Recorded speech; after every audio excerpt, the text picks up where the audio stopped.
Today I'm happy to announce that phase 1 of the UglyTruck build is 100% complete. She's running, she's driving, and it is a blast. My name's LT, and if you haven't subscribed to this channel already, you probably need to think about it because I built some pretty cool trucks and I show you all the steps along the way.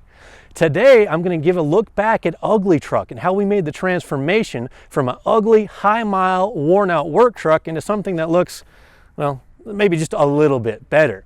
But like I said, when I first got my hands on this thing, it wasn't too pretty. Mechanically, I have touched every last part of the drivetrain on old UglyTruck. Rear axle, drive shaft, transmission, engine, front suspension, and front steering. It's all been gone through, it's all tightened up, and it's all new. So, you know, chassis-wise, the truck, it drives really nice. And it's lower to the ground, so I guess it handles, you know, just a little bit better due to center of gravity or other scientific reasons. Now, there are a couple spots on the truck that I haven't touched, and I'm not sure that I will.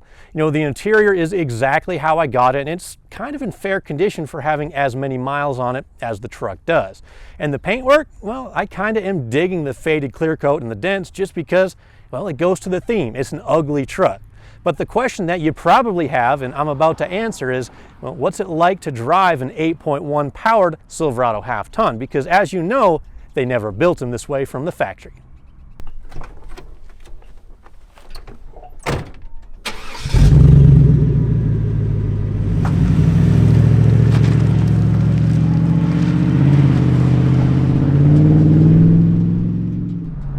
So the 8.1 that's in the truck now and the 5.3 that came out, well, those engines are basically on different planets. You know, the way that they make power is different, their RPM range is different.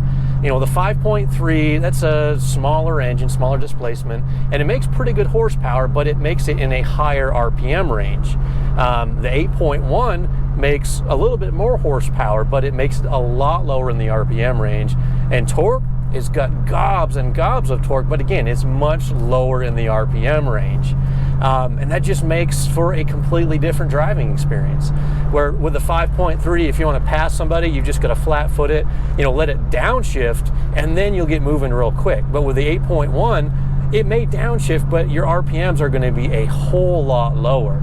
And really my favorite part, the biggest difference between the two, well, you can see that when you're pulling away from a dead stop. So I'm just going to slow down here, come to a complete stop, make sure nobody's behind me, and I'm not going to use the brakes or nothing. I'm just going to basically flat foot it, and this is why I love the 8.1. Here we go.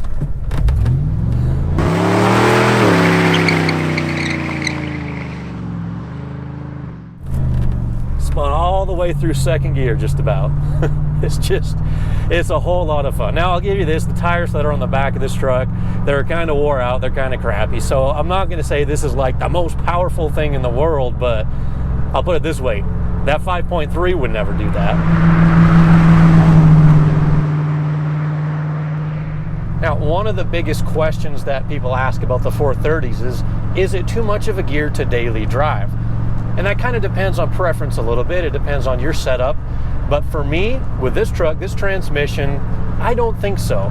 If I put it in fourth gear, I can cruise 55 miles an hour, which right now is most of the speed limits around here where I live, right at 2,000 RPM. If I want to take it up a little bit faster to highway speed, I can cruise 85 at about 3,000 RPM. Now, this truck isn't a daily driver, and I don't spend a lot of time on the highway, but even if I did, well, 3,000 RPMs isn't really all that bad.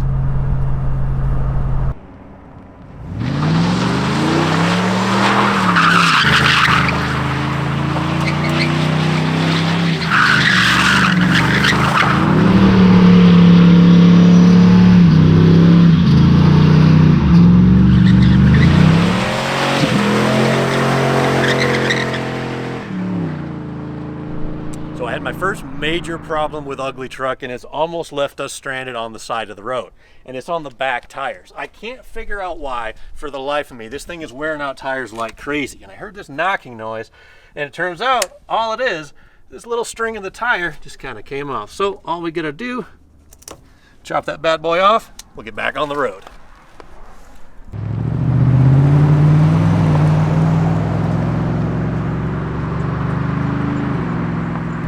Another question that I get asked quite a bit online in the comments and stuff like that, what's the fuel mileage like?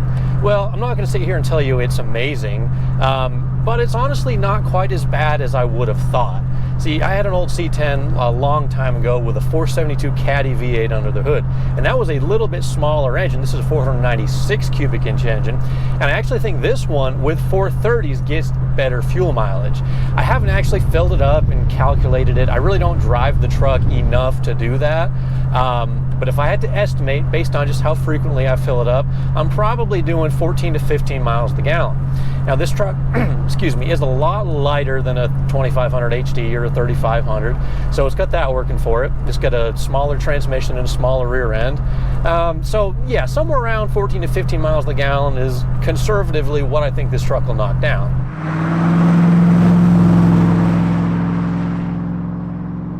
Moving forward with this build, I do have some pretty big plans. Right now, I'm considering this phase one. It's 100% stock, but you know, don't get me wrong, we're not going to leave it that way. We have a lot of big plans. In fact, gathering all the parts for a turbo kit that I'm going to be fabricating right now. They're being shipped to the house as we speak. So you do want to stay tuned for that, because believe me, this truck is going to transform. But the question is, for a stock 8.1 swap, what did it cost, and was it worth it from a monetary standpoint? So let's run the numbers.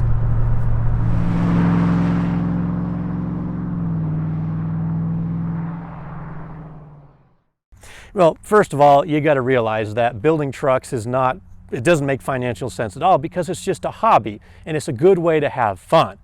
But still the question remains, is it worth it, let's say from a dollars per horsepower perspective, to do the 8.1 swap? Now, total, all in, I have right at $3,000 to get that big block running in that truck. And here's kind of how it breaks down. The engine was the biggest part of everything. I got it on a pallet and it had literally every last part that I needed to make it run. The accessory drive, which included, power steering pump, alternator, idlers, water pump, air conditioning pulley, all came with the kit.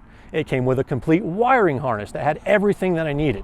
Now, granted, I did reuse the 5.3 harness, but there were a lot of pigtails, sensors and things like that that I did reuse. It came with a throttle pedal, which I didn't reuse, but it also came with a stock air intake tube and filter, which I did use. So I really didn't have to do a whole lot of parts chasing and didn't have a whole lot of nickel and dime parts. So the whole engine complete with everything, $2,550. Now, it only had 145,000 miles on it, and it came with a 90-day warranty, which I haven't had to use and has expired, but I guess that's just kind of good peace of mind. So I know I was getting a good quality engine. Now, the other $500 or so basically just went into the cooling system. I had to install a larger radiator. I had to get all the different hoses and things like that. That did not come with the engine on the pallet. And from there, the rest of it was just miscellaneous stuff like, an oil filter, engine oil, fresh coolant, and stuff like that. So here's the big question. For $3,000, could you get 306 horsepower and 429 pounds of torque from your 5.3? Maybe. Let's say you put long tube headers, different camshaft, maybe some cylinder heads and tuning. You could probably get really close to $3,000 for that. And you'd probably have a little bit more than 300 horsepower at the wheels. But would you make 429 pounds of torque? Probably not. Now let's say you took the 5.3 and you did a budget supercharger. Maybe you found a junkyard LSA. You could probably get that on there for, under $3,000. But that's really not an apples to apples comparison, because you've got a forced induction small block and a naturally aspirated big block. So to me, it's money well spent, and it's just unique, which is really the best part about it at all. The very last question to answer is, what's next for UglyTruck? And the simple answer is more of everything. More power, more boost, more torque, more burnouts, and a whole lot more fun. So you're definitely going to want to subscribe so you can come along for the ride. My name's LT, and thank you so much for watching.